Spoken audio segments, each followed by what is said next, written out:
નમસ્કાર વિદ્યાર્થી મિત્રો, ધ એક્સપર્ટ એકેડમીની યુટ્યુબ ચેનલ પર દરેક વિદ્યાર્થીનો ખૂબ ખૂબ હાર્દિક સ્વાગત છે. આપણે આ લેક્ચરની અંદર ધોરણ 11 કોમર્સ વાર્ષિક પરીક્ષાનો એસાઇનમેન્ટ વિભાગ E ના બિન વેપારી સંસ્થાના હિસાબો જે 6 ગુણના દાખલા પૂછા છે એસાઇનમેન્ટની અંદર આપેલા છે એનું સોલ્યુશન કરીશું. જે પણ વિદ્યાર્થી મિત્રોએ હજુ સુધી the expert academy YouTube channel subscribe ન કરી હોય તો સબસ્ક્રાઇબ કરી દો, લાઈક કરી દો અને તમારા મિત્રો સુધી શેર કરવાનું બિલકુલ ભૂલતા નહીં. નીચે ડિસ્ક્રિપ્શનની અંદર WhatsApp ગ્રુપની લિંક પણ આપેલી છે. એ લિંકનો ઉપયોગ કરીને તમે સીધા જ ધ એક્સપર્ટ એકેડમીના 11 કોમર્સના WhatsApp ગ્રુપની અંદર જોઈન થઈ શકો છો. વધારે સમય ન લેતા આપણે શરૂઆત કરીએ બિન વેપારી સંસ્થાના હિસાબોનો પહેલો દાખલો જે સ્ક્રીન પર તમને દેખાઈ રહ્યો છે. નીચેની માહિતી પરથી મિનર્વા ક્લબનું તારીખ 31 માર્ચ 2025 ના રોજ પૂરા થતા વર્ષનું આવક જાવક ખાતું તૈયાર કરો. તો અહીંયા જો આવક જાવક ખાતું એક પ્રકારનું રોકડ ખાતું કહી શકાય. આવક જાવક ખાતાને એક પ્રકારનું કયું ખાતું કહી શકાય? રોકડ ખાતું કહી શકાય. રોકડ આવે તો ઉધાર બાજુ લખવાની, જાય તો જમા બાજુ લખવાની, બીજું કે એક્સ્ટ્રા ઓર્ડિનરી કામ કરવાનું નથી. તો જો આવક જાવક ખાતામાં આવક ઉધાર બાજુ, જાવક જમા બાજુ. ઓકે, એક પ્રકારનું કયું ખાતું છે? રોકડ ખાતું. સૌથી પહેલા શું આપેલું છે? રમત ગમતના સાધનોની ખરીદી કરી 15,000 રૂપિયા. રમત ગમતના સાધનોની ખરીદી કરવાથી પૈસા જાય, જાય તો કઈ બાજુ લખવાના? જમા બાજુ, જાવક બાજુ. રમત ગમતના સાધનોની ખરીદી કેટલા રૂપિયાની કરી છે? 15,000 રૂપિયાની. તો રકમ કેટલી લખીશું? 15,000 રૂપિયા. ચલો, એના પછી શું આપેલું છે? ભોજન સમારંભ ખર્ચ 3,950. પૈસા જાય, જાય તો જાવક બાજુ. ભોજન સમારંભ ખર્ચ કેટલા રૂપિયા છે? 3,950 રૂપિયા, 3,950 રૂપીસ. એના પછી શું આપેલું છે? સખાવત. સખાવત આવક કહેવાય. સખાવતને શું કહેવાય? આવક કહેવાય. એટલે ઉધાર બાજુ લખાય. સખાવત, સખાવત એટલે એક પ્રકારનું દાન કહેવાય. કેટલા રૂપિયા છે? 8,500 રૂપિયા, 8,500 રૂપીસ. ચલો, એના પછી શું આપેલું છે? વર્તમાન પત્રોનું લવાજમ ખર્ચ કહેવાય. પૈસા ચૂકવવા પડે, જમા બાજુ લખીશું, જાવક બાજુ. વર્તમાન પત્રોનું લવાજમ. ચલો, કેટલા રૂપિયા છે વર્તમાન પત્રોનું લવાજમ? 1,800 રૂપિયા, 1,800 રૂપીસ. ચલો, એના પછી શું આપેલું છે આપણને? ભાડું. ભાડું ચૂકવવું પડે, ખર્ચ કહેવાય. જાવક બાજુ પૈસા જાય છે, ભાડું ચૂકવવાથી પૈસા જાય છે, જાય તો કઈ બાજુ? રોકડ ખાતાની જમા બાજુ 2,800 રૂપિયા. જૂના ફર્નિચરનું વેચાણ કર્યું 1,800 રૂપિયા. વેચાણ કર્યું પૈસા આવે તો કઈ બાજુ? ઉધાર બાજુ લખવામાં આવશે. જૂના ફર્નિચરનું વેચાણ, જૂના ફર્નિચરનું શું કર્યું? વેચાણ કર્યું. તો કઈ બાજુ લખવાનું? ઉધાર બાજુ લખવાના. ચલો, એના પછી શું આપેલું છે આપણને? દાખલ ફી. દાખલ ફી આવક કહેવાય. રોકડ ખાતાની અંદર ઉધાર બાજુ પૈસા આવે છે. દાખલ ફી કેટલા રૂપિયા છે? 2,000 રૂપિયા. ચલો, એના પછી શું આપેલું છે? ભાષણોની આવક. પૈસા આવે છે તો ઉધાર બાજુ લખીશું આપણે. ભાષણોની આવક. ચલો, ભાષણોની આવક દાખલામાં કેટલી આપેલી છે? 2,500 રૂપિયા, 2,500 રૂપીસ. એના પછી શું આપેલું છે? ભોજન સમારંભ ફાળો. ભોજન સમારંભ ફાળો એ પણ પૈસાની આવક જ કહેવાશે. શું કહેવાય? પૈસા આવે છે, ફાળો આવે છે એટલે ઉધાર બાજુ લખવામાં આવશે. ભોજન સમારંભ ફાળો. ભોજન સમારંભ ફાળો કેટલા રૂપિયા આપેલો છે? ભોજન સમારંભ ફાળો તો કે 5,000 રૂપિયા. તો આવે છે એટલે ઉધાર બાજુ, આવક બાજુ. વીજળી ખર્ચ પૈસા જશે, જમા બાજુ, જાવક બાજુ લખવામાં આવશે. વીજળી ખર્ચ કેટલા રૂપિયા છે? 1,050 રૂપિયા, 1,050 રૂપીસ. એના પછી આપેલું છે આજીવન સભાસદ ફી. પૈસા આવે છે તો ઉધાર બાજુ, આજીવન સભાસદ ફી. ચલો, કેટલા રૂપિયા આપેલી છે? 3,000 રૂપિયા, 3,000 રૂપીસ. એના પછી શું આપેલું છે? બેંક સિલક 1/4/2024 ની શરૂઆતની. તો જુઓ, સૌથી પહેલા અહીંયા લખવાનું બાકી આગળ લાવ્યા એટલે કે શરૂઆતની બેંક સિલક અને રોકડ સિલક. હે ને? કઈ? શરૂઆતની બેંક સિલક અને રોકડ સિલક.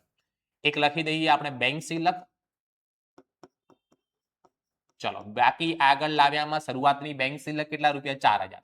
બીજું શું લખવામાં આવે? શરૂઆતમાં રોકડ સિલક લખવામાં આવે. ચલો, રોકાણોની ખરીદી કરી. રોકાણોની ખરીદી કરવાથી પૈસા જાય, જાય તો જમા બાજુ. અહીંયા લખીશું આપણે રોકાણોની ખરીદી, જમા બાજુ, જાવક બાજુ. રોકાણોની ખરીદી. ચલો, કેટલા રૂપિયા આપેલું છે? 20,000 રૂપિયા, 20,000 રૂપીસ. એના પછી પસ્તીનું વેચાણ. પસ્તીનું વેચાણ કરવાથી પૈસા આવે તો ઉધાર બાજુ લખીશું આપણે. પસ્તીનું વેચાણ. તો ચલો, પસ્તીના વેચાણ કરવાથી કેટલા રૂપિયા આયા? 500 રૂપિયા. તો 500 રૂપીસ લખવામાં આવશે. એના પછી પગાર ખર્ચ કહેવાય, પૈસા જાય જમા બાજુ, જાવક બાજુ. એક પ્રકારનું રોકડ ખાતું જ છે આ. પગાર કેટલા રૂપિયા ગયું? 9,200 રૂપિયા, 9,200 રૂપીસ. એના પછી આપણને શું આપેલી છે? રોકડ સિલક આપેલી છે 1/4/2024. શરૂઆતની રોકડ સિલક 1,000 રૂપિયા. તો અહીંયા બાકી આગળ લાવ્યામાં શરૂમાં જ લખવામાં આવશે. રોકડ સિલક 1,000 રૂપિયા આપણી જોડે પડી છે એની. ચલો એના પછી શું આપીશું? પેવિલિયન માટે દાન. પેવિલિયન માટે દાન એ આવક કહેવાશે. શું કહેવાશે? આવક કહેવાશે. એટલે ઉધાર બાજુ લખવામાં આવશે. પેવિલિયન માટે દાન મળ્યું છે. માટે દાન મળ્યું છે. કેટલા રૂપિયાનું? 71,000 રૂપિયાનું, 71,000 રૂપીસ. ચલો એના પછી આપણને શું આપેલું છે? સભાસદ ફી. પૈસા આવે 2024-25 ના અને 25-26 ના એમ થઈને કુલ કેટલા રૂપિયા મળે છે? 25,000 રૂપિયા મળે છે. તો અહીંયા લખીશું આપણે સભાસદ ફી, હે ને? 24-25 ના 2024-25 ના કેટલા છે? તો કે 20,000 રૂપિયા. અને 2025-26 ના કેટલા મળી રહ્યા છે?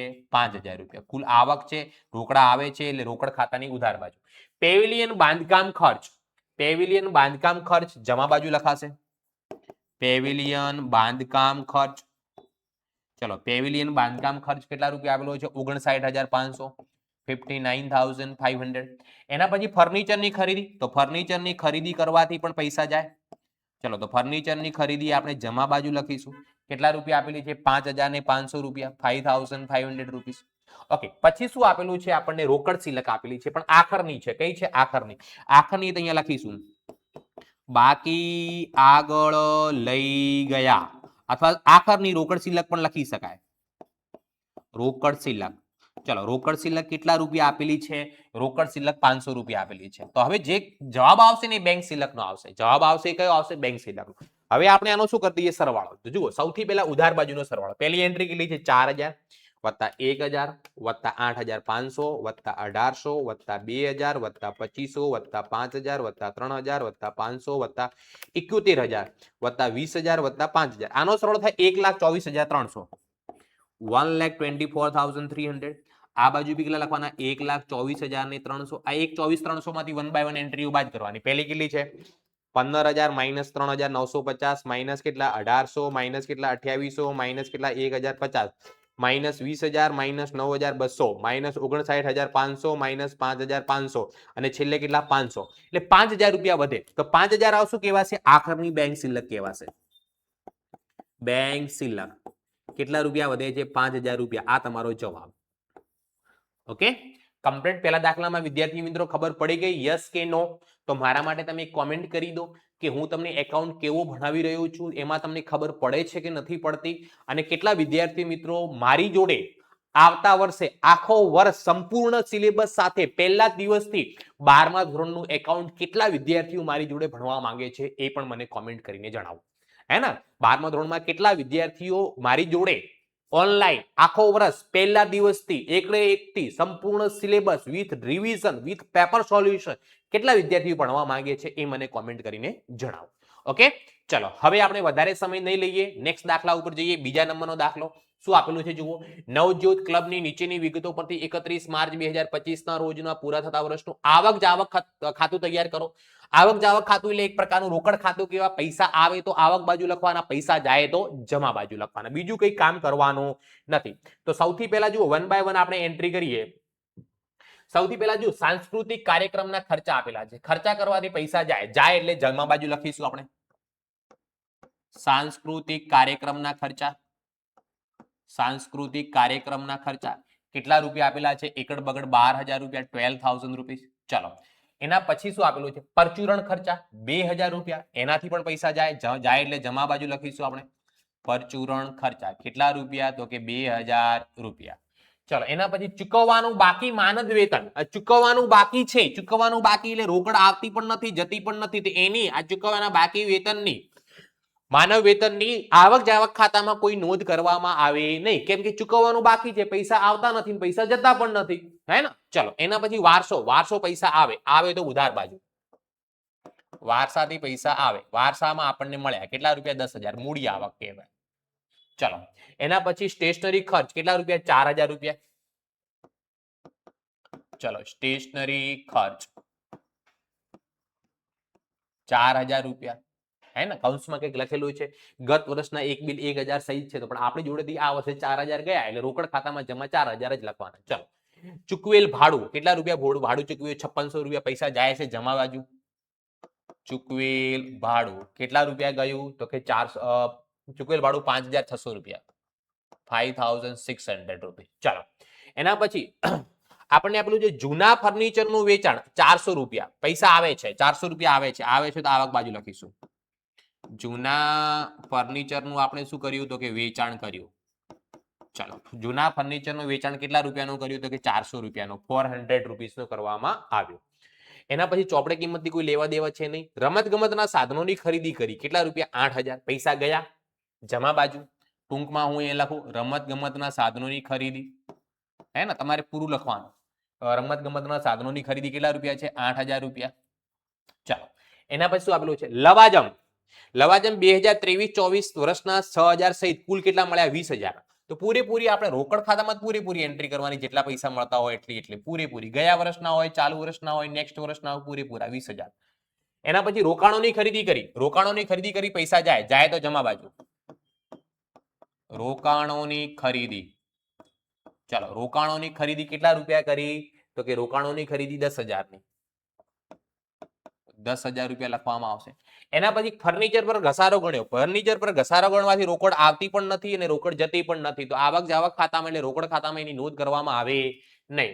સાંસ્કૃતિક કાર્યક્રમની આવક 16000. આવક છે એટલે ઉધાર બાજુ, પૈસા આવે છે. સાંસ્કૃતિક કાર્યક્રમની આવક કેટલા રૂપિયા છે? 16000 રૂપિયા રોકડ આવે છે. ટેલિફોન ખર્ચ, પૈસા જશે જમા બાજુ. ટેલિફોન ખર્ચ પૈસા જાય છે જમા બાજુ. કેટલા રૂપિયા? 2000 રૂપિયા, 2000 રૂપીસ. ચાલો, એના પછી શું છે? સેક્રેટરીને માનદ વેતન, આપણે પૈસા ચૂકવ્યા 9600, જાય છે પૈસા. સેક્રેટરીને માનદ વેતન કેટલા રૂપિયા? 9600 રૂપિયા. ગયા વર્ષના 800 સહિત ચૂકવી દીધા, પૈસા ગયા. પ્રવેશ ફી, પૈસા આવે 4000 રૂપિયા, ઉધાર બાજુ લખીશું. પૈસા આવે છે. પ્રવેશ ફી, મૂડી આવક, મહેસૂલી આવક પૂરેપૂરી લખવામાં આવશે અહીંયા 4000 રૂપિયા. બેંક ખર્ચ, ખર્ચ છે જમા બાજુ. બેંકનો ખર્ચ કરવાથી બેંક બેલેન્સ ઘટે, કેટલા રૂપિયા? 200 રૂપિયા. ચલો, એના પછી શરૂની રોકડ અને બેંક સિલક અહીંયા જ લખીશું શરૂઆતમાં. શરૂની રોકડ અને બેંક સિલક બંને ભેગી આપેલી છે, કેટલા રૂપિયા? 12000 રૂપિયા. ચાલો, એના પછી વર્તમાન પત્રોનું લવાજમ ચૂકવવા પડે, જાય પૈસા. વર્તમાન પત્રોનું લવાજમ જમા બાજુ લખવામાં આવશે 3000 રૂપિયા. એના પછી શું આપેલું છે? ફર્નિચરની ખરીદી, એ પણ પૈસા જાય તો જમા બાજુ આપણે લખીશું. ફર્નિચરની ખરીદી કેટલા રૂપિયા છે? 4000 રૂપિયા. ચલો, એના પછી દાન મહેસૂલી આવે છે પૈસા, કેટલા રૂપિયા? 9000 ને 6000 રૂપિયા. સોરી, કેટલા રૂપિયા છે? 6000 રૂપિયા. એના પછી આપેલું છે વર્ષના અંતે બાકી લવાજમ, મળ્યું નથી, રોકડ આવતી પણ નથી, જતી પણ નથી. વર્ષના અંતે બાકી લવાજમ છે, મળવાનું બાકી છે, રોકડ આવતી નથી, તો આવક જાવક ખાતામાં એની નોંધ કરવામાં આવે નહીં. રોકાણો પર વ્યાજ 1400 રૂપિયા મળે, પૈસા આવે તો ઉધાર બાજુ. રોકાણો પર વ્યાજ કેટલા રૂપિયા? 1400 રૂપિયા. ચલો, દરેકની એન્ટ્રી થઈ ગઈ છે. હવે આપણે સરવાળો કરી દઈશું. સૌથી પહેલા ઉધાર બાજુનો સરવાળો કરીએ. કઈ બાજુનો સરવાળો કરીશું? સૌથી પહેલા આપણે ઉધાર બાજુનો સરવાળો કરીશું. ઉધાર બાજુના સરવાળામાં પહેલી એન્ટ્રી કેટલી છે? જુઓ, 12000 રૂપિયા વત્તા 10000 વત્તા 400 વત્તા 20000 વત્તા 16000 વત્તા 4000 વત્તા 6000 વત્તા 1400. આનો સરવાળો થાય 73400 રૂપિયા, 73400. આ બાજુ બી હું કેટલા લખું? 73400 રૂપિયા. 73400 માંથી 1 by 1 માઇનસ કરવાના. પહેલી એન્ટ્રી કેટલી છે? 12000, તો -12000 -2000 -4000 માઇનસ કેટલા? 5600 -8000 -10000 -2000 -9600 -200 -3000 -4000. અહીંયા કેટલા વધે? 13000 રૂપિયા વધે છે. 1 મિનિટ હું ફરીથી ચેક કરી દઉં, કોઈ એન્ટ્રી રહી ગઈ હોય તો. ચલો, 12000 રૂપિયા વત્તા 10000 વત્તા 400 વત્તા 20000 વત્તા 16000 વત્તા 4000 વત્તા 6000 વત્તા 1400 એટલે સરવાળો થાય. ઓકે, સરવાળામાં ભૂલ છે, સરવાળાની અંદર ભૂલ છે. ચલો, ફરીથી સરવાળો કરીએ આપણે. 12000 plus 10000 plus 400 plus 20000 plus 16000 plus 4000 plus 6000 plus 1400 રૂપિયા. આનો સરવાળો થાય 69800 થાય છે. સોરી, 69800. આ બાજુ બી કેટલા લખવાના 69,800. આની અંદરથી પહેલી એન્ટ્રી કેટલી બાદ કરવાની 12,000 માઇનસ 2,000 માઇનસ 4,000 માઇનસ કેટલા 5600 minus 8,000 minus 10,000 minus 2,000 minus 9,600 minus 200 minus 3,000 અને છેલ્લે માઇનસ 4,000. કેટલા વધે? 9,400 રૂપિયા વધે. 9,400. આખરની રોકડ અને બેંક સિલક કહેવાય. કઈ કહેવાય? આખરની રોકડ અને બેંક સિલક. આખરની રોકડ અને બેંક સિલક. ચલો કમ્પ્લીટ વિદ્યાર્થી મિત્રો ખબર પડી ગઈ? યસ કે નો કોમેન્ટ કરીને જણાવો. હવે આપણે ત્રીજા દાખલાની શરૂઆત કરીએ એ પહેલા હું તમને વાત કરી દઉં. 11મું ધોરણ પૂરું કરીને તમે 12મા ધોરણમાં આવવાની તૈયારી છે, હે ને?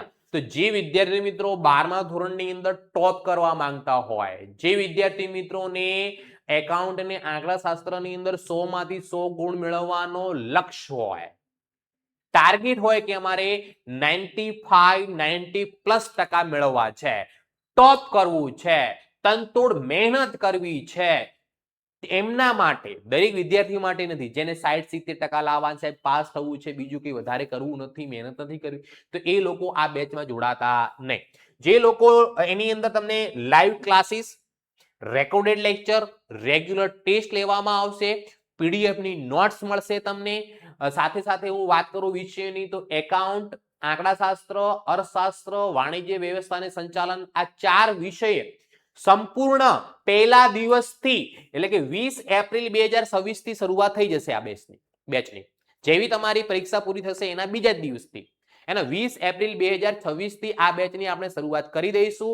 આખા વર્ષ 4 વિષયનું સંપૂર્ણ સિલેબસ, ટોપિક વાઇઝ એક એક દાખલા, એક એક ઉદાહરણ તમને સમજાવવામાં આવશે અને સાથે સાથે હોમવર્ક તો મળશે જ.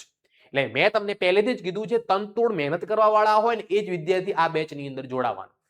ખાલી પાસ થવું હોય તો આ બેચની અંદર તમારે જોડાવાની કોઈ જરૂર નથી.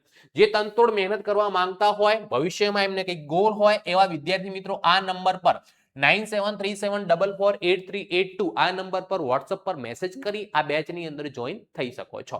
ઓકે, ચલો આગળ વધીએ હવે નેક્સ્ટ દાખલા તરફ. નેક્સ્ટ દાખલાની અંદર આવક જાવક ખાતું, ઉપજ ખર્ચ ખાતું તૈયાર કરવાનું છે.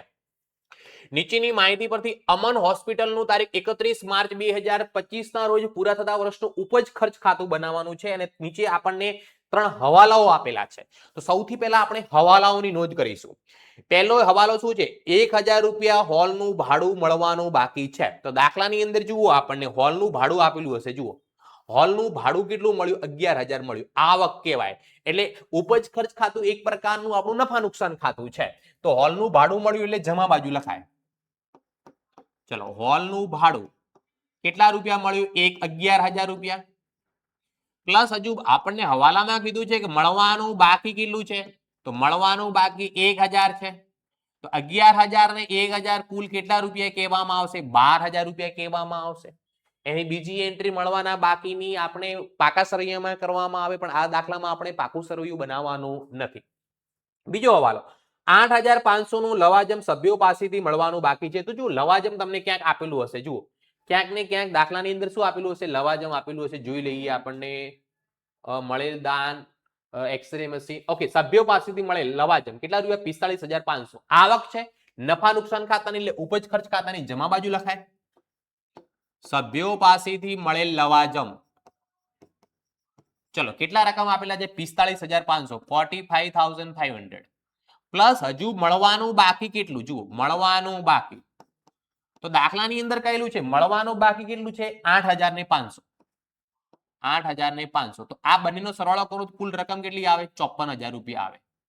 54,000. ત્રીજા નંબરનો હવાલો, દવાનો આખર સ્ટોક 15,000 છે. જુઓ, દવાનો આખરનો સ્ટોક આપેલો, એની એન્ટ્રી કેવી રીતે કરવામાં આવે? દવા એ મેડિકલ માટે ખર્ચ કહેવાય. તો સૌથી પહેલા અહીંયા લખવાનું શરૂનો સ્ટોક લખવાનો, એ જે દાખલામાં તમને આપેલો હશે. શરૂઆતનો સ્ટોક, દવાની શરૂઆતનો સ્ટોક પ્લસ દવાની ખરીદી. દવાની શું કરવાની? ખરીદી કરવાની. એની અંદરથી આપણે આખરનો સ્ટોક બાદ કરી દેવાનો. એની અંદરથી આપણે આખરનો સ્ટોક શું કરી દેવાનો? બાદ કરી દેવાનો. આખર સ્ટોકની રકમ આપણને દવાના આખર સ્ટોકની રકમ કેટલા આપી છે? 15,000 રૂપિયા. એ 15,000 રૂપિયા અહીંયા લખી દઈશું. ચલો, 3 હવાલાની નોંધ થઈ ગઈ. હવે આપણે 1 બાય 1 જે બાકી રહી ગયું એ લખી દઈએ. જુઓ, દવાની ખરીદી કેટલા રૂપિયા આપેલી છે? 40,000 રૂપિયા. તો અહીંયા લખી દે, આની અંદર જ લખીશું દવાની ખરીદી કેટલા રૂપિયા કરીએ આપણે 40,000 રૂપિયા. ચાલો એના પછી બેંક ઓવરડ્રાફ્ટ ઉપજ ખર્ચમાં ન લખાય, હે ના, બેંક ઓવરડ્રાફ્ટ ઉપજ ખર્ચમાં લખવામાં આવે નહીં. એના પછી શું છે, મરામત ખર્ચ 10,800 રૂપિયા લખીશું અહીંયા ખર્ચ બાજુ, મરામત ખર્ચ. ચલો મરામત ખર્ચ કેટલા રૂપિયા આપેલો છે, 10,800 રૂપિયા મહેસૂલી ખર્ચ કહેવાય. મેડિકલ એસોસિએશન નો ફાળો, મેડિકલ એસોસિએશન નો ફાળો બી ઉધાર બાજુ લખાય, ખર્ચ કહેવાય. મેડિકલ એસોસિએશન નો ફાળો, ચલો મેડિકલ એસોસિએશન નો ફાળો કેટલા રૂપિયા છે, 3600 રૂપિયા, 3600. એના પછી વર્તમાન પત્રોનું લવાજમ એ પણ ખર્ચ કહેવાય, એટલે ઉધાર બાજુ લખવામાં આવશે. વર્તમાન પત્રોનું લવાજમ ખર્ચામાં લખીશું આપણે. લવાજમ કેટલા રૂપિયા છે, 2,592, 2,592 રૂપીસ. એના પછી શું આપેલું છે, હોલનું ભાડું મળેલ લખાઈ ગયું. દર્દીઓ પાસે મળેલી ફી એ આવક થઈ ગઈ, આવક છે એટલે જમા બાજુ લખીશું.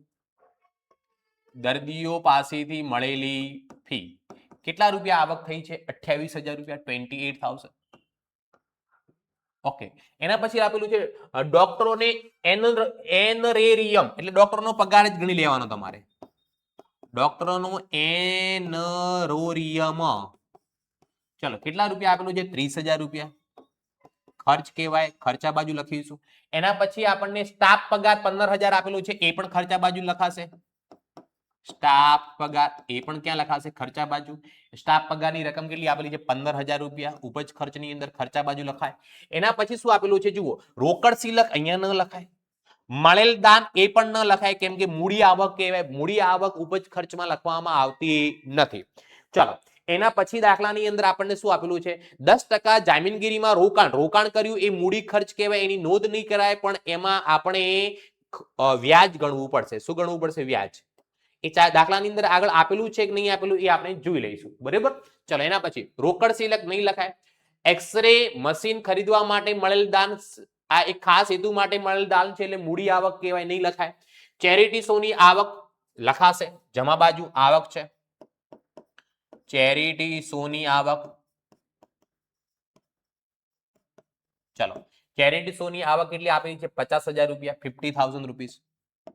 ઉધાર બાજુ લખીશું 50,000 રૂપિયા. ચાલો એના પછી શું આપેલું છે, ટેલિફોન ખર્ચ એ લખાશે, ખર્ચ છે મહેસૂલી ખર્ચ. ટેલિફોન ખર્ચ કેટલા રૂપિયા, 7,200.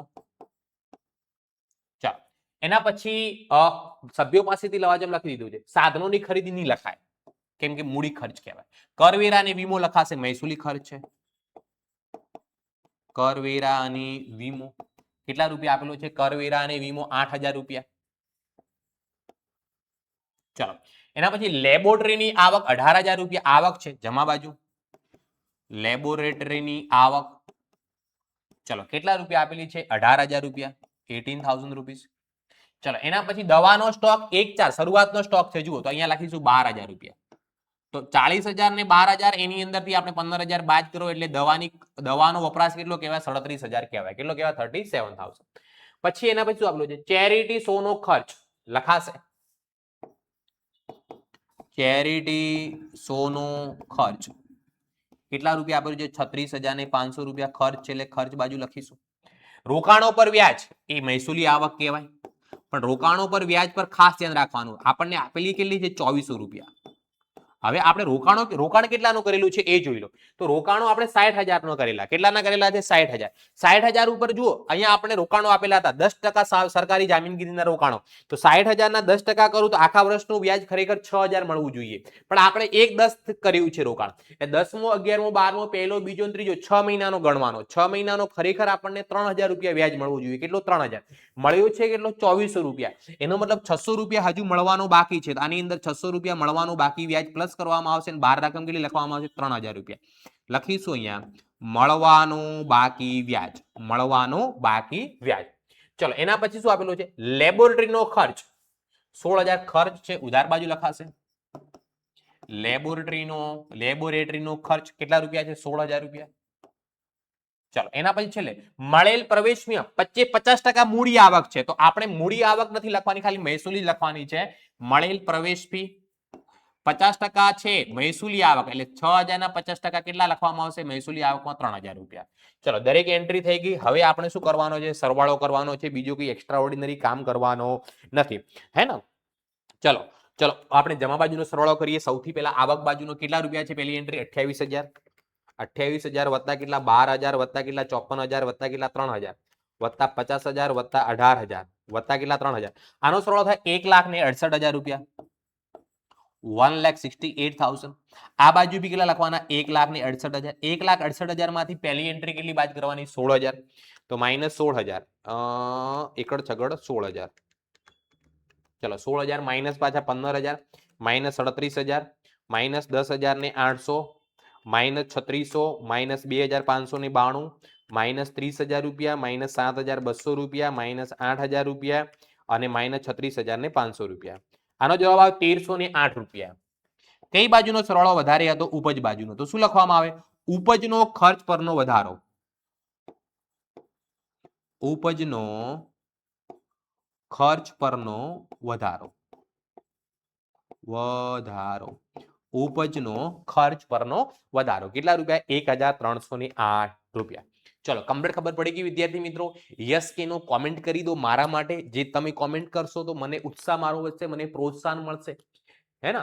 તો કોમેન્ટ કરવાનું ભૂલવાનું નથી. ઓકે ચલો આગળ વધીએ આપણે નેક્સ્ટ દાખલા તરફ. ચોથા નંબરનો દાખલો. નીચેની માહિતી પરથી કોહલી ક્રિકેટ ક્લબનું 31 માર્ચ 2025 ના રોજનું પૂરા થતા વર્ષનું ઉપજ ખર્ચ ખાતું તૈયાર કરવાનું કીધું છે. સૌથી પહેલા જુઓ, ઉપજ ખર્ચ ખાતામાં ઉધાર બાજુએ ખર્ચા અને જમા બાજુએ ઉપજો લખવાની, પણ મૂડી ખર્ચા અને મહેસૂલી ખર્ચા અને મહેસૂલી ઉપજો લખવાની. મૂડી ખર્ચા અને મહેસૂલી આવકો, મૂડી ખર્ચા અને મૂડી આવકો અહીંયા લખવામાં આવતી નથી. ઉપજ ખર્ચ ખાતાની અંદર ફક્ત મૂડી મહેસૂલી ખર્ચા અને મહેસૂલી આવકો જ લખવામાં આવે છે. ચાલો સૌથી પહેલા રોકડ શિલક તો ઉપજ ખર્ચમાં ન લખાય. એના પછી શું આપેલું છે આપણને? બેંક ઓવરડ્રાફ્ટ પણ ન લખાય. નીચે હવાલાઓ આપેલા છે, પહેલા હવાલાઓની એન્ટ્રી કરી દઈએ. ચલો વીમામાં 800 રૂપિયા અગાઉથી ચૂકવેલ છે. તો દાખલાની અંદર જુઓ તમને વીમો ક્યાંક આપેલો હશે. વીમો કરવેરાને વીમો છેલ્લે આપેલો છે, જુઓ 4,000 રૂપિયા. તો ખર્ચામાં લખાય ઉધાર બાજુ જુઓ કરવેરા અને વીમો. ચલો કરવેરા અને વીમો કેટલો આપેલો છે? 4,000 રૂપિયા. એની અંદરથી અગાઉથી ચૂકવેલ હોય માઇનસ કરી દેવાનો. અગાઉથી ચૂકવેલ કેટલા રૂપિયા છે? 800 રૂપિયા. તો 4,000 માંથી હું 800 બાદ કરું એટલે રકમ કેટલી લખાશે? 3,200 રૂપિયા, 3,200. એના પછી રમત ગમતમાં ભાગ લેતા સભ્યો પાસેથી 2,000 લવાજમ મળવાનું બાકી છે. ઓકે રમત ગમતના સાધનોની ખરીદીની રમત ગમતમાં ભાગ લેતા સભ્યો પાસેથી લવાજમ આપણને આપેલું કેટલું રકમ છે? 8,000 રૂપિયા આપેલી છે. કેટલી? 8,000. આવક છે, જમા બાજુ લખીશું. અહીંયા શોર્ટમાં હું લખું રમત ગમતના સાધનોનું લવાજમ, રમત ગમતના સભ્યો પાસેથી મળતું લવાજમ આપેલું કેટલું? 8,000 રૂપિયા. પ્લસ મળવાનું બાકી હોય પ્લસ કરી દેવાનું. હવાલામાં 2,000 આપેલું છે, એટલે કુલ આવક કેટલી કહેવાય? એની 10,000 રૂપિયા કહેવાશે. કુલ આવક કેટલી કહેવાશે? 10,000 રૂપિયા. સભ્યો પાસેથી ચાલુ વર્ષનું લવાજમ 2,000 મળવાનું બાકી છે. ઓકે 2 વખત લખાઈ ગયું હે ને? આ તો સભ્યો પાસેથી ચાલુ, એક મિનિટ હું ચેક કરી દઉં છું. હા એ 2,000 રૂપિયા સભ્યો પાસેથી ચાલુ વર્ષનું, હા એ અલગ છે, સોરી. સભ્યો પાસેથી ચાલુ વર્ષનું 2,000 રૂપિયા લવાજમ મળવાનું બાકી છે. તો સભ્યનું લવાજમ હજુ અલગ આપેલું હશે. જુઓ હા સભ્યો પાસેથી લવાજમ આપણને આપેલું છે 2024-25 અને 25-26. આવક છે એટલે જમા બાજુ ઉપજો બાજુ લખાશે લવાજમ. ઓકે ચાલુ વર્ષનો લખવાનો છે, ગયા વર્ષનો કે આવતા વર્ષનો લખવાનો. વર્ષ ક્યારે પૂરું થાય છે? 2025. એટલે આપણો ચાલુ વર્ષ કયો કહેવાશે? 24-25 કહેવાશે. તો 24-25 નું લવાજમ કેટલું આપેલું છે? 28,000 રૂપિયા. 25-26 નું લવાજમ આપણે લખવાનું નથી. ઓકે તો લવાજમ કેટલું? 28,000 રૂપિયા. હજુ મળવાનું કેટલું બાકી? હવાલામાં કહેલું છે 2,000. 28,000 ની અંદર 2,000 પ્લસ કરો એટલે કુલ લવાજમની આવક કેટલી કહેવાય? 30,000 રૂપિયા કહેવાય. કેટલા રૂપિયા? 30,000 રૂપિયા. એના પછી રમત ગમતના સાધનો પર 10% લેખે ઘસારો ગણવાનો છે. તો રમત ગમતના સાધનોની ખરીદી જુઓ આપણને 36,000 રૂપિયા આપેલી છે, હે ને? તો રમત ગમતના સાધનો પર ઘસારો ખર્ચ કહેવાશે. રમત ગમતના સાધનો પર ઘસારો જુઓ હવે કેટલા ટકા ગણવાનું કીધું છે આપણને? 10% ગણવાનું કીધું છે. રમત ગમતના સાધનોની ખરીદી આપણે કેટલા રૂપિયાની કરી? 36,000. તો જુઓ અહીંયા 36,000 ના 10% એટલે આખા વર્ષનું કેટલું? 3600 આવે. કઈ તારીખે ખરીદ્યા છે? 1/10 ના રોજ. 10મો 11મો 12મો પહેલો બીજો ત્રીજો 6 મહિનાનો ગુણ્યા 6 ભાગ્યા 12 કરું તો 1,800 રૂપિયા. રમત ગમતના સાધનો પર ઘસારો કેટલો લખવામાં આવશે? 1,800 રૂપિયા લખવામાં આવશે. ચલો, દરેક હવાલાની નોંધ થઈ ગઈ છે. હવે આપણે જે બાકી રહી ગયું લખી દઈએ. તો મેં કહ્યું એ પ્રમાણે રોકડ સિલક નહીં લખાય ઉપજ ખર્ચમાં, બેંક સિલક નહીં લખાય, સભ્યો પાસેથી લવાજમમાં 2024-25 નું લખાઈ ગયું. ક્રિકેટ કોચને મહેનતાણું આપ્યું ખર્ચ કહેવાય, ઉધાર બાજુ. ક્રિકેટ કોચનું મહેનતાણું, ચલો ક્રિકેટ કોચનું મહેનતાણું કેટલા રૂપિયા છે? 12,000 રૂપિયા. એના પછી શું આપેલું છે? ગ્રાઉન્ડમેન ને પગાર, એ પણ ખર્ચ કહેવાશે. ગ્રાઉન્ડમેન ને પગાર, ગ્રાઉન્ડમેન ને પગાર કેટલા રૂપિયા આપ્યું? 6,000 રૂપિયા, ખર્ચ કહેવાશે. રમત ગમતના સાધનોની ખરીદી મૂડી ખર્ચ કહેવાય, એટલે એની એન્ટ્રી અહીંયા નહીં થાય. ઘસારો એની એન્ટ્રી કરી દીધી. પ્રવેશ ફીમાં 60% મૂડીકૃત છે, તો આપણે મહેસૂલી જ લખવાના, 40% જ લખવામાં આવશે. કેટલા ટકા લખવામાં આવશે? પ્રવેશ ફીના 40%. પ્રવેશ ફી આપણને 12,000 આપેલી છે, 12,000 ના 40% કરો એટલે રકમ કેટલી આવશે? 4800 રૂપિયા આવશે. ઓકે, ચલો એના પછી રમત ગમતના સાધનો એ લખાઈ ગયું. રમત ગમતમાં ભાગ લેતા સભ્યો પાસેથી લવાજમ લખાઈ ગયું. વિકેટ તૈયાર કરવાનો ખર્ચ 6,000 રૂપિયા, ખર્ચ છે ઉધાર બાજુ. વિકેટ તૈયાર કરવાનો ખર્ચ, ચલો વિકેટ તૈયાર કરવાનો ખર્ચ કેટલા રૂપિયા આપેલો છે? 6,000 રૂપિયા. હવે ટુર્નામેન્ટ ઇનામ વિતરણ ખર્ચ નહીં લખાય. કેમ કે જો ટુર્નામેન્ટ માટે આપણને દાન મળેલું છે, કેટલા રૂપિયાનું? 4,000, 40,000. ખાસ હેતુ માટે દાન મળેલું છે. ખાસ હેતુ માટે દાન જે મળે એ આપણે મૂડી આવક કહેવાય, એને પાકાસરીમાં મૂડી દેવા બાજુ લખવામાં આવે. અને જે પણ ખર્ચા હોય એના ટુર્નામેન્ટના જે પણ ખર્ચા થયા હશે એ આ ફંડમાંથી બાદ કરવામાં આવે. તો જુઓ, ટુર્નામેન્ટનું કંઈ પણ લખવામાં નહીં આવે. ટુર્નામેન્ટ ફંડનું રોકાણ લખવામાં નહીં આવે, ટુર્નામેન્ટમાં મળેલી ફી લખવામાં નહીં આવે, ટુર્નામેન્ટ ઇનામ વિતરણ ખર્ચ પણ લખવામાં આવશે નહીં. Okay, clear? ખબર પડી ગઈ? ચલો, કેમ કે ટુર્નામેન્ટ માટે અલગથી દાન મળેલું છે એટલે ખાસ હેતુ માટે દાન કહેવાય. કવિ સંમેલનની આવક 25,000, આવક છે લખવામાં આવશે જમા બાજુ. કવિ સંમેલનની આવક, ચલો કવિ સંમેલનની આવક આપણને કેટલા આપેલી છે? 25,000 રૂપિયા, 25,000 રૂપીસ. એના પછી શું આપેલું છે? સ્મૃતિ અંકનું છાપકામ ખર્ચ, અહીંયા ઉધાર બાજુ લખીશું. સ્મૃતિ અંકનું છાપકામ ખર્ચ, તો ચલો સ્મૃતિ અંકનું છાપકામ ખર્ચ કેટલા રૂપિયા આપેલું છે? 8,000. 8,000 રૂપિયા. ટુર્નામેન્ટ ફંડનું કંઈ પણ ના આવે. ટુર્નામેન્ટ ફંડના રોકાણોનું વ્યાજ પણ લખવામાં આવશે નહીં. પછી ટુર્નામેન્ટ મળેલ ફી નહીં લખવામાં આવે. ચલો મેદાન માવજાત ખર્ચ લખવામાં આવશે. ખર્ચ છે ખર્ચ બાજુ, મેદાન માવજાત ખર્ચ, ચલો કેટલા રૂપિયા આપેલું છે? 9,000 રૂપિયા. એના પછી શું આપેલું છે? મળેલ દાન. તો દાન જે છે ને એ કયો આવક કહેવાય? મૂડી આવક કહેવાય, નહીં લખાય. સેક્રેટરીને માનદ વેતન એ લખાશે. સેક્રેટરીને શું આપ્યું છે આપણે? માનદ વેતન. કેટલા રૂપિયા આપેલું છે? 12,000 રૂપિયા. એના પછી સ્મૃતિ અંકનું વેચાણ આવક થઈ, તો જમા બાજુ.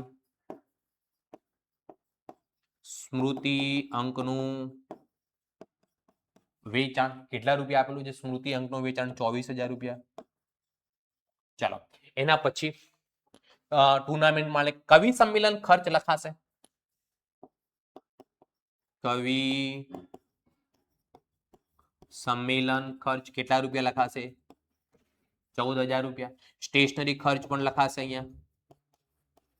સ્ટેશનરી ખર્ચ કેટલા રૂપિયા? 5,000 રૂપિયા. પછી મરામત ખર્ચ લખાશે 6,000 રૂપિયા લખીશું આપણે. મરામત ખર્ચ કેટલા રૂપિયા?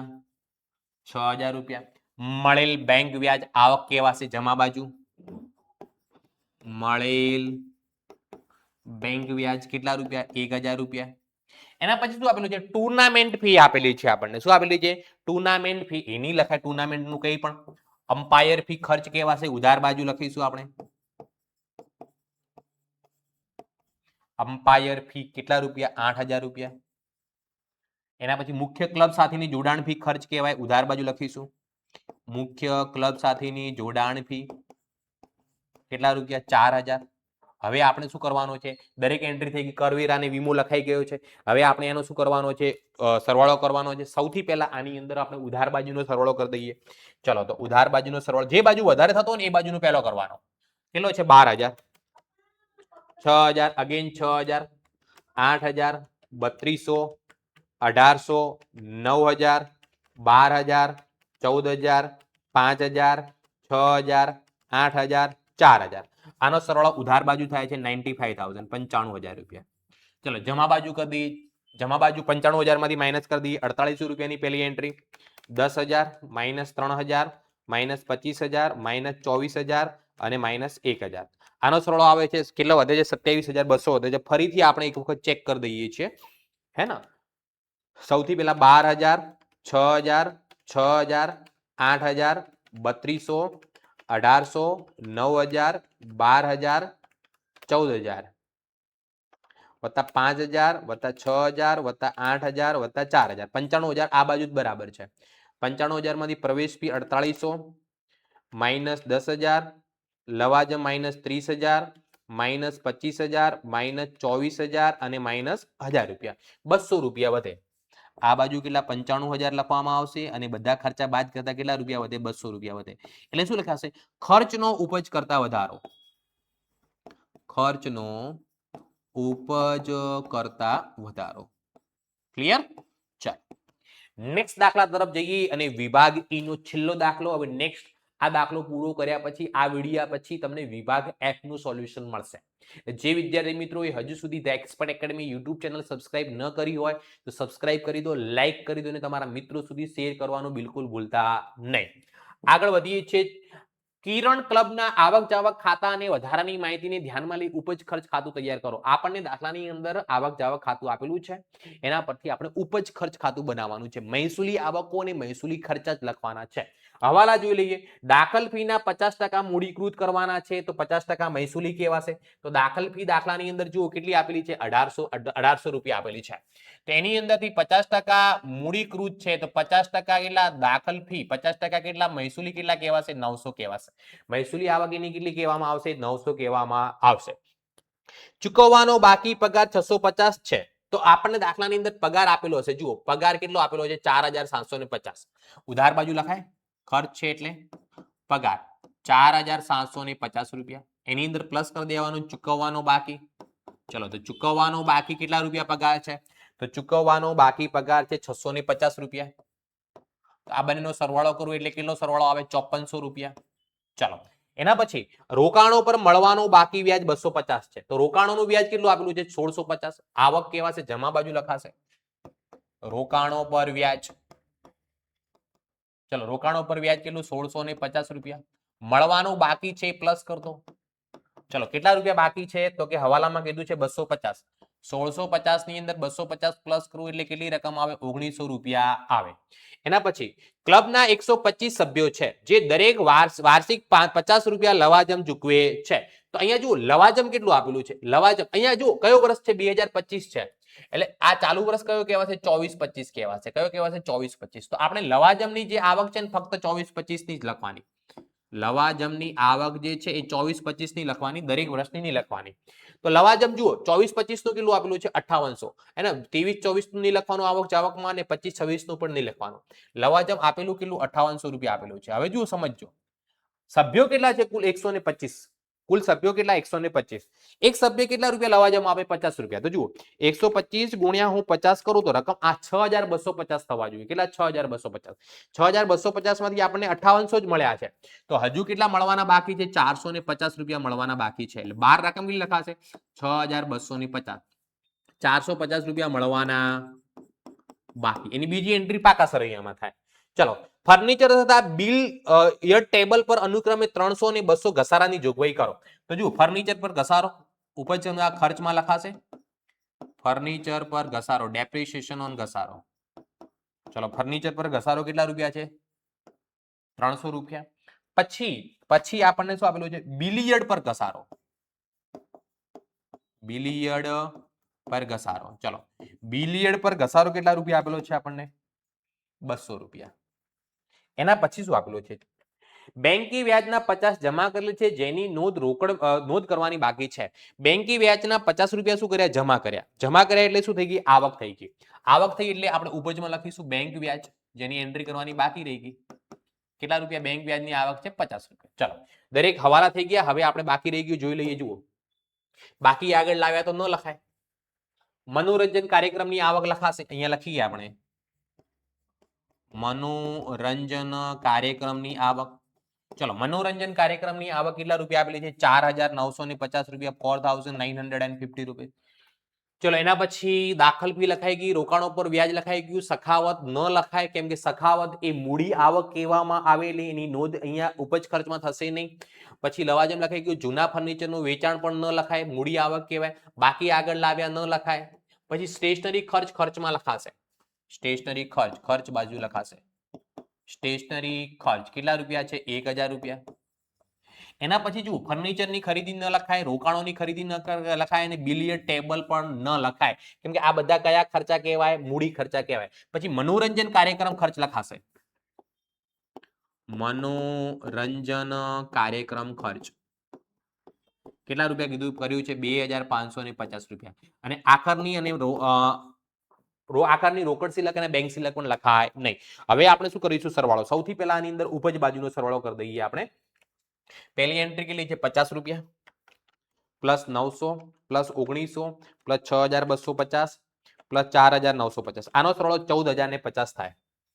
14050. આ બાજુ કેટલા લખીશું? 14050. આની અંદરથી ઉધાર બાજુની બધી એન્ટ્રી બાદ કરતો. પહેલી એન્ટ્રી કેટલી છે? 5400. તો -5400 -300 -200 -1000 -2550. રકમ કેટલા વધારે? 4600 રૂપિયા, 4600. ઉપજનો ખર્ચ કરતા વધારો શું લખીશું આપણે અહીંયા? ઉપજનો ખર્ચ કરતા વધારો. Okay, clear?